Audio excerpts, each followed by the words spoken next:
It's the early 1990s. America is changing at lightning speed. Cable TV is exploding into homes everywhere.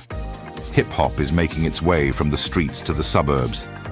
But on millions of living room TVs, every single night, one man still reigns supreme: Johnny Carson. For 3 incredible decades, he has been the undisputed king of late-night television. The Tonight Show, starring Johnny Carson, isn't just a program, it's a cultural institution. If you made it onto Carson's couch, you had truly made it. Politicians, musicians, movie stars, and especially stand-up comics, they all dreamed of getting that coveted invitation. But now, in 1991, the king is getting ready to step down. He's tired. He's given America 30 years of laughs, and the curtain is slowly closing on an iconic era. And so, the biggest question in television is about to ignite a firestorm. Who will inherit the crown? To the outside world, the answer seems completely obvious: David Letterman. For years, Letterman has been Carson's loyal understudy, hosting Late Night with David Letterman in the time slot, right after Carson's show. His humor is sharper, edgier, and often much stranger, like the rebellious younger brother to Carson's cool, measured authority. Fans absolutely adore him, critics deeply respect him, and Johnny himself has made it no secret. Letterman is his guy. He's the heir apparent. But there's a shadow looming on the stage. A rival who's been slowly, carefully, and strategically positioning himself for years. A man with a chin so famous it's practically a brand of its own. Jay Leno. Leno isn't edgy like Letterman. He's not risky. He's clean, dependable, and a certified crowd pleaser. To the network executives, he's a safe bet. To Letterman, he's, well, forgettable. He's the guy who warms up the crowd, not the guy who should inherit Carson's sacred throne. But while Letterman is basking in the warm glow of being the chosen one, the boardrooms at NBC are telling a very, very different story. Behind the curtain, a secret battle is raging. Alliances are shifting. Whispers are turning into phone calls. Deals are being signed in the dark, far from the public eye. The audience has no idea what's happening. Carson has no idea. And Letterman, he's about to be blindsided in the most brutal way imaginable. Because in 1992, when Johnny Carson finally takes his last bow, the man that all of America expects to walk out from behind that famous multicolored curtain isn't the man NBC has chosen. And in that shocking moment, a friendship shatters and turns into a bitter rivalry. A rivalry that will completely reshape the landscape of late-night TV, publicly humiliate one of the biggest names in comedy, and spark what the press will soon call the late-night wars. This is the story of how a handshake deal was broken, how a king was betrayed, and how Jay Leno, the underdog, outmaneuvered everyone to steal the most coveted job in television. By the early 90s, David Letterman had become a household name. Every night, after Johnny Carson wrapped The Tonight Show, viewers who stayed up a little later got something completely different. Letterman's late night wasn't polished like Carson. It wasn't predictable. It was weird, edgy, even a little dangerous. He threw watermelons off rooftops, strapped cameras to monkeys, sent his mom to the Olympics to interview athletes. It was the anti-talk show. And that's exactly why millions of fans loved him. But here is the catch. The NBC executives didn't love him nearly as much as the audience, or even as much as Johnny Carson did. Behind the scenes, there was a constant, simmering tension. Dave was brilliant, everyone knew that, but he was also difficult. He didn't play the Hollywood game. He didn't schmooze with the network brass. He was moody, sarcastic, and sometimes even abrasive to the very people who signed his checks. Johnny Carson adored him. The critics adored him. He was the cool kid, the creative genius. But the suits? They worried. They kept asking themselves, could David Letterman really hold the main stage? Could he charm middle America the way Johnny did? Or would his cynical, ironic style alienate the millions of casual viewers who tuned in for comfort, not chaos? And then there was Jay Leno. On paper, Leno seemed almost too perfect. He'd spent years grinding away in comedy clubs, building a rock-solid reputation as one of the hardest-working and most reliable stand-ups in the country. He wasn't flashy or revolutionary, but he was dependable. When Carson took nights off, Jay would slide into the guest host chair and keep the ratings perfectly steady. He didn't make waves, he just did the job, and the NBC executives saw something in him that Letterman simply didn't have: safety. Jay was polite in meetings. He said all the right things. He shook hands and smiled for the cameras. To the network executives, Jay Leno wasn't a risk, he was insurance. You have to remember, NBC in the early 90s wasn't just any network. It was a corporate giant, owned by General Electric, a company where image and profits meant everything. They weren't just thinking about comedy, they were thinking about shareholders. They were thinking about ad revenue and market stability. Letterman might have been the fans' choice. He might have even been Carson's personal choice to succeed him. But in the cold, hard math of the television business, Leno was the network's choice. And so, a very dangerous game began to unfold behind closed doors. The NBC executives now had a massive problem on their hands. How do you tell your brightest star, your heir apparent, the guy everyone assumed was next in line, that he's not getting the throne? How do you sideline the person who, for a decade, sat patiently in the waiting room, believing his time would finally come? The answer, it turns out, was simple and brutal. You don't tell him at all. Instead, in secret, NBC cut a backroom deal. They quietly signed Jay Leno to a contract that guaranteed him The Tonight Show. The ink on that contract was dry, long before the announcement ever went public. And the most shocking part?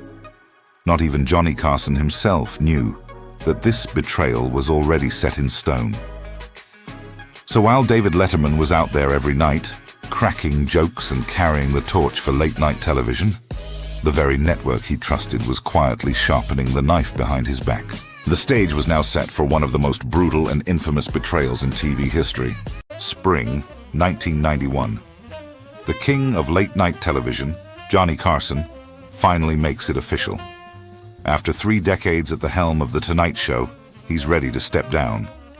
The crown is up for grabs, and the entire media world turns its gaze to one man: David Letterman. He was Carson's protégé, his hand-picked successor, the natural heir to the throne. It was a done deal in the court of public opinion. But what no one outside a few sealed boardrooms at NBC knew was that the deal was, in fact, already done. Months earlier, in a quiet office far from the glare of studio lights, network executives had secretly signed a contract with another comedian, Jay Leno. There was no big announcement, no fanfare, just lawyers, stacks of paper, and a few signatures that would change television history. The deal was simple. The Tonight Show was Jay Leno-esque the moment Johnny Carson walked away. Letterman didn't know. The public didn't know. And most importantly, Johnny Carson himself had been kept completely in the dark. It was the best-kept secret in television, a ticking time bomb waiting to explode. And then, it did. One night, Carson's legendary producer, Peter LaSalle, was reading the newspaper when he saw it. A headline that sent shockwaves through the industry. Leno's team, tired of waiting in the shadows, had leaked the secret deal to the press. The news spread like wildfire. Jay Leno to replace Johnny Carson. It's Johnny. When Carson found out, he was incandescent with rage. It wasn't just about who got the job. It was the sheer deception. The Tonight Show was his house, his life's work. And the network he'd built into a titan had made the single most important decision about its future without even having the courtesy to tell him. The betrayal was so deep that Carson never invited Jay Leno onto his final show. Not for a handshake, not even for a wave from the audience. It was a cold, public, and deliberate message. You were not my choice. And then there was David Letterman. For years, he'd been the loyal soldier, the perfect number two. His show, Late Night, was a critical and commercial smash hit, the edgy and brilliant follow-up to Carson's classic act. He had revolutionized late-night comedy, and he believed with every fiber of his being that his loyalty and success would be rewarded. So when the news broke, it was more than a disappointment. It was a public humiliation. He hadn't just been passed over. The network he had enriched for over a decade didn't even have the courage to tell him to his face. He'd found out like everyone else by reading it in the papers. He felt disrespected, discarded, and profoundly betrayed. Publicly, NBC tried to control the narrative. They issued press releases talking about focus groups and audience testing. Leno, they claimed, was more likable, a better fit for middle America. It wasn't personal, they insisted, it was just business. But behind the scenes, in the comedy clubs and writers' rooms, it was anything but. The comedy world declared war. Comedians, writers, producers, and fans, everyone took a side. Team Dave or Team Jay. A friendly professional rivalry had just erupted into a bitter, personal feud. That anger and betrayal lit a fire under Letterman. The golden boy of NBC was suddenly a free agent, fueled by spite.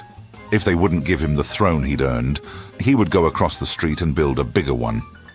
He started taking secret meetings with rival networks, plotting his revenge. America was about to witness a friendship and a network collapse under the weight of ambition, as one of the fiercest rivalries in television history was about to begin. The stage was set for the next great battle in the late-night wars. It's 1993. The king of late night, Johnny Carson, has left his throne. The Tonight Show now belongs to Jay Leno. And David Letterman? He's at home, absolutely furious. He's just been publicly passed over, humiliated in front of the entire entertainment industry. The job he thought was his, the job he'd worked towards for over a decade, was gone. All he's left with is one burning question. What now? While NBC is patting itself on the back for choosing the safe bet with Jay Leno, another network sees an opening. CBS smells blood in the water. For years, CBS had been a distant third in the late-night ratings race. They had no real presence, no big star to anchor their lineup. But now, they saw a golden opportunity. What if they could snatch David Letterman from NBC? What if they could offer him the one thing he always wanted but never got? A real shot at the Tonight Show's time slot. The pitch from CBS was simple, direct, and completely irresistible. They told him, "David, we'll give you your own show.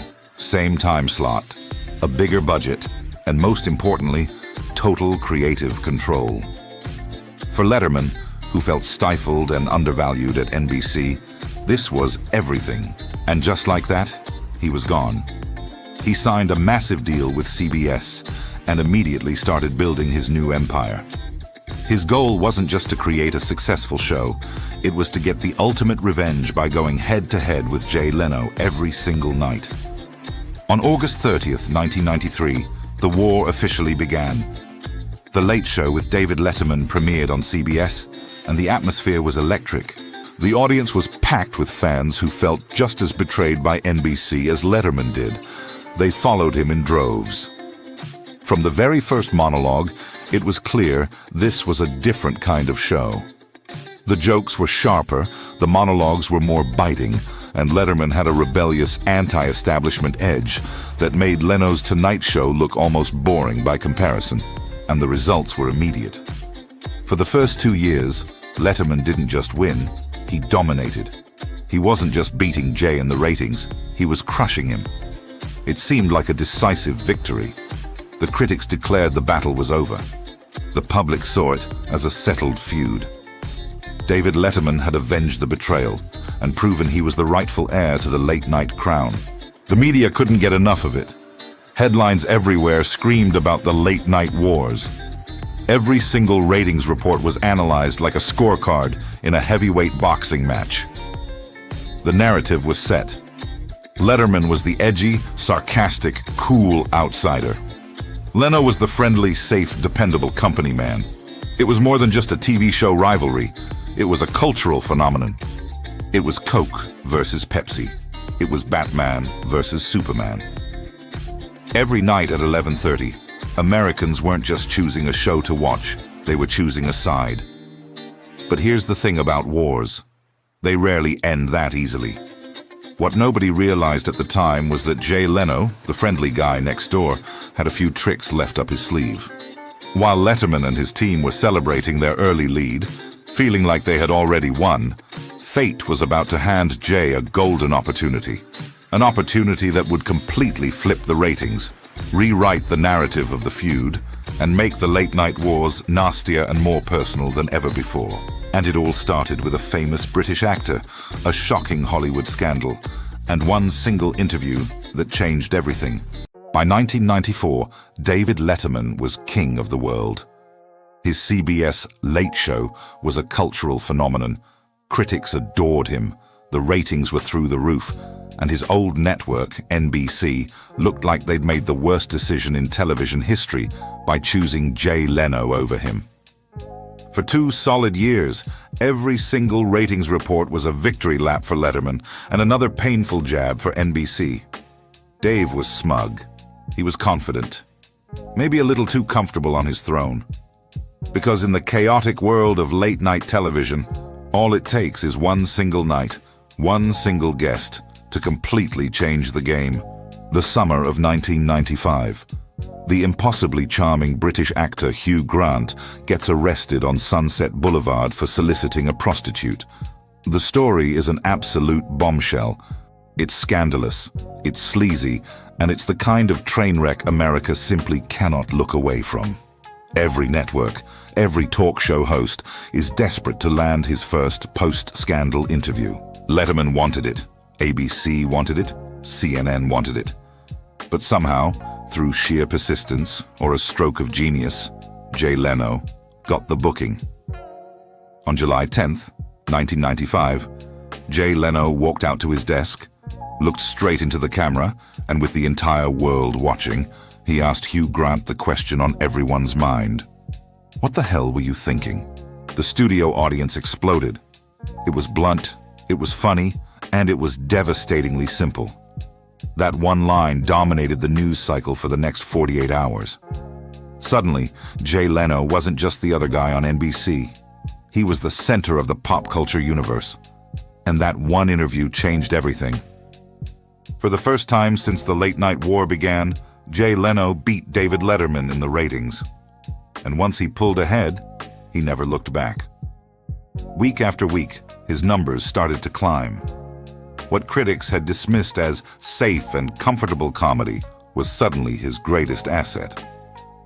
Mid-90s America, it turned out, wasn't looking for ironic detachment or cynical wit at the end of a long day. They just wanted easy, reliable laughs.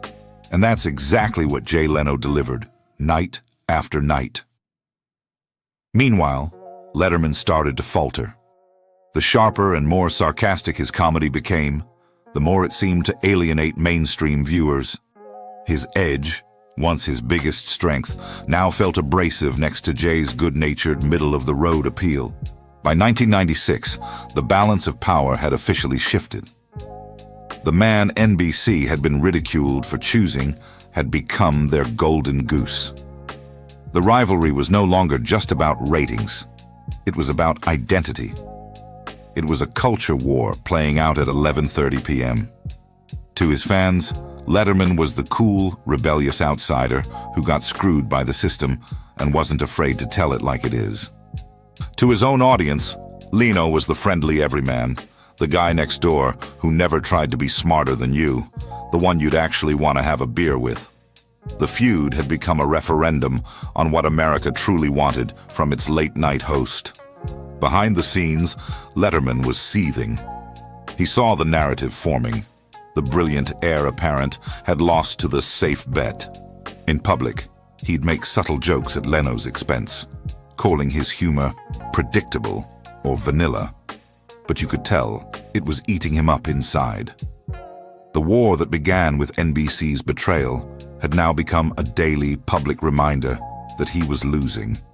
And yet, this was far from the end. What neither man could have known was that their feud would outlive the initial scandal, outlive their mentor Johnny Carson, and stretch across decades, morphing into one of television's longest, strangest, and most bitter rivalries. The best battles were still to come. By the mid-1990s, the rivalry between David Letterman and Jay Leno wasn't just a ratings battle anymore. It had exploded into a full-blown cultural event. The media dubbed it the Late Night Wars, and like any great conflict, it split the country into two distinct tribes. On one side, you had Letterman Nation. These were his die-hard fans, younger, more urban, and media-savvy. They were drawn to his sharp sarcasm, his irony, and his wonderfully bizarre stunts, like dropping things off a 5-story building. To them, Letterman was a comedy rebel, the subversive genius who wasn't afraid to tell the emperor he had no clothes. They didn't just watch his show, they identified with it. He was their voice, railing against corporate suits, network politics, and the kind of safe, predictable television they couldn't stand. And on the other side, that was Leno's army. This was Middle America. The families in the suburbs, the people who just wanted to unwind at the end of a long day with a good, clean chuckle, not a cutting smirk. Jay gave them exactly that. Headlines, simple punchlines, and celebrity interviews without the bitter sting of sarcasm. To his audience, he was approachable, friendly, and reliable. He was the guy with a big, infectious laugh and an even bigger chin, who made you feel like you were in on the joke, not the butt of it. The media, of course, turned the whole thing into a circus. Magazines, newspapers, and even the evening news started covering the feud like a major sporting event. Every week, ratings updates were published like scorecards. Leno's up 2 points this week. Letterman slipping in the New York market. CBS is regrouping for another push. The headlines read like boxing posters. Dave versus Jay, the battle for late-night supremacy. It was treated with the same gravity as Tyson versus Holyfield, Coke versus Pepsi, or the Yankees versus the Red Sox. This wasn't just television anymore. It was pure, unadulterated competition, and America was absolutely hooked. Looming over this entire battle was the immense shadow of Johnny Carson. Even in retirement, the ghost of the king of late night haunted the feud.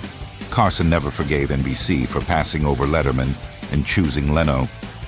He never publicly endorsed Jay.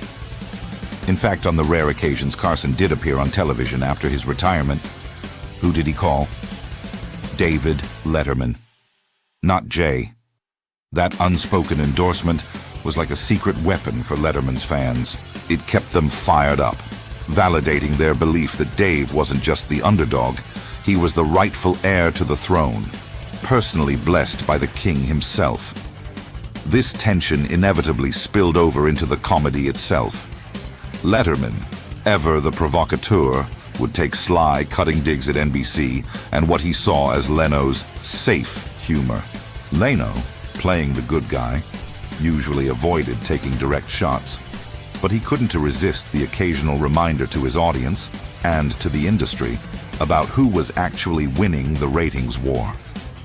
Every monologue, every interview, and every slight dip or rise in the ratings became another chapter in the war narrative, and the audience ate it up with a spoon. By the late 90s, the feud had evolved beyond just two comedians. It became a symbol for a much larger cultural debate of the era. Edgy versus safe, outsider versus insider, art versus commerce. The late-night wars were no longer just about who could tell the best jokes. They were about who would get to define American culture at 11:30 at night. As the decade came to a close, this intense rivalry was no longer just a piece of TV history. It had cemented its place as pop culture legend. By the late 1990s, the dust from the first battle of the late-night wars had seemingly settled. On one side, you had Jay Leno, the undisputed ratings king of The Tonight Show. On the other, David Letterman, the darling of the critics, reigning from his late show throne on CBS. And hovering over both, like a benevolent ghost, was the legend of Johnny Carson. But if you thought the rivalry was over, you were mistaken. It wasn't fading, it was just evolving, simmering beneath the surface. For David Letterman, the sense of betrayal never truly went away. He had found massive success at CBS, but the wound from losing The Tonight Show remained open. It was a wound he'd poke at for years. In interviews, he'd masterfully avoid saying Leno's name, referring to him dismissively as the other guy. Writers from his show later confirmed that this simmering feud was the secret ingredient in Dave's comedy.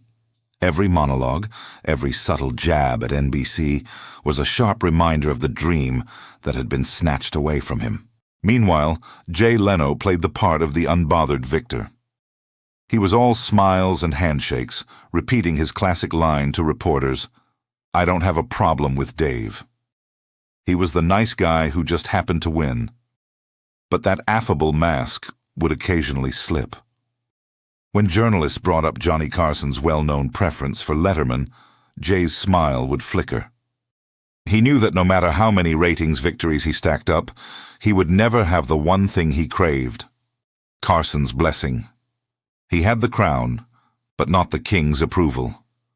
Just as the battlefield seemed set, a new warrior entered the arena in the early 2000s, Conan O'Brien. Conan, who had originally replaced Letterman on NBC's Late Night, was now a star in his own right, building a fiercely loyal, cult-like following. In a move that would prove disastrous, NBC promised him The Tonight Show, setting the stage for yet another succession crisis. It was like history was repeating itself, but this time as a tragicomedy. And when the moment came in 2010, NBC bungled it spectacularly. They gave The Tonight Show to Conan, only to snatch it back and hand it to Leno just a few months later. It was déjà vu all over again. Another betrayal, another corporate train wreck. It was a stark reminder that for NBC, late-night loyalty was less a virtue and more a prelude to a blood sport. And watching it all unfold from his desk at CBS was David Letterman, smirking at the chaos. He didn't even try to hide his glee. For Dave, watching NBC's late-night kingdom implode was the sweetest kind of poetic justice. As the years rolled on, the intense heat of the rivalry cooled to a low simmer, but it never fully went out. In later interviews, Leno finally dropped the no problem act and admitted what everyone knew. "Of course there was a rift," he said. "Our shows were very competitive, but that doesn't mean you don't respect each other." It was a rare crack in the facade, an acknowledgement of the tension that had defined their careers. Letterman, true to form, was much slower to soften. For decades, the idea of having Leno as a guest on his show was unthinkable. But even he, in quieter, more reflective moments, would concede the truth. The feud was real, and the cuts were deep. It wasn't just show business, it was personal. The aftershocks of the Dave and Jay war have rippled through the late-night landscape for decades. Every host that followed, Conan, Jimmy Fallon, Stephen Colbert, has operated in the long shadow cast by that original feud. The blueprint for modern late-night rivalries, a mix of genuine competition and manufactured drama, was drawn by Leno and Letterman.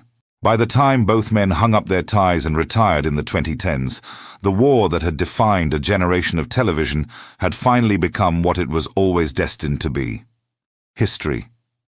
The bitterness was still there, a faint echo in their interviews. The respect was still grudging, offered through clenched teeth. But the fight that began in secret boardroom meetings and played out on America's television screens had cemented itself as a legend. And in the end, both men understood a fundamental truth. No matter how many punchlines they delivered, no matter how many ratings points they won or lost, their careers would forever be intertwined, defined by each other. They were two sides of the same coin, locked in a battle that made both of them icons. The late-night wars weren't just a TV feud. They were a mirror reflecting the entire 1990s. A decade obsessed with personality, larger-than-life rivalries, and turning private battles into a public spectacle for everyone to watch. On one side, you had David Letterman. He was the sarcastic outsider, the rebel who loved to poke fun at tradition and wasn't afraid to bite the hand that fed him. He represented irony, edge, and a changing America that was starting to crave something smarter, sharper, and frankly, a little weirder. He was the cool kid in the back of the class making jokes only the other cool kids got. And on the other side, Jay Leno, the ultimate company man, the safe, friendly everyman who made sure you never felt out of place. He represented comfort, stability, and a country that just wanted to unwind and laugh with the host, not at him. He was the guy you'd invite to your backyard barbecue, reliable, familiar, and always ready with a good-natured joke. This wasn't just about who got the job. This feud captured a massive cultural divide. The question, Letterman or Leno, became a shorthand for your entire taste. Were you with the sarcastic intellectual or the mainstream everyman? Did you want comedy that challenged you and made you think, or comedy that soothed you and tucked you in at night? At its very core, the battle wasn't just about who was funnier. It was about what America wanted to see staring back at it from the television screen every single night at 11:30. And the ripple effect of this rivalry is still felt today. It shaped every single late-night host who came after them. Think about it. Conan O'Brien's awkward, absurdist style, a direct descendant of Letterman. Jimmy Fallon's viral games and universally friendly comedy, that's straight out of the Leno playbook. Stephen Colbert's sharp political satire, he's sitting on the throne that Dave built. And James Corden's broad, celebrity-friendly appeal, a clear heir to Jay's crowd-pleasing approach. Every decision a network makes, every new host that steps behind that famous desk, they all carry the echoes of the war between Dave and Jay. By the 2010s, the era was drawing to a close. Both men retired, more or less on their own terms. Leno walked away from The Tonight Show for good. And Letterman, now bearded and grizzled, signed off from CBS, leaving behind decades of truly iconic television. The war was finally over. And when the dust settled, the question everyone asked was, who actually won? Well, if you're looking at ratings, the answer is Jay. He spent more years at number one, more nights as America's top choice. But if you're talking about influence, it's undeniably Dave. His fingerprints are all over modern comedy, from the late-night shows of today to YouTube, podcasts, and every ironic, self-aware joke you hear. In truth, neither man truly lost. But it's also clear that neither man ever forgot the sting of that fight. Looking back now, the late-night wars were so much more than a simple TV rivalry. They were a story of loyalty and betrayal, of art versus business, and of two incredibly talented men bound together forever by a single decision that, ultimately, neither of them made. And maybe that's the greatest irony of all. For all the jokes, all the ratings battles, all the bitterness that lingered for years, the legacies of David Letterman and Jay Leno can never be told apart. Their rivalry is their story, and in the end, that's the legacy they share. Thanks so much for watching. If you enjoyed this look back at TV history, please hit that like button and subscribe for more content. We'll see you in the next one.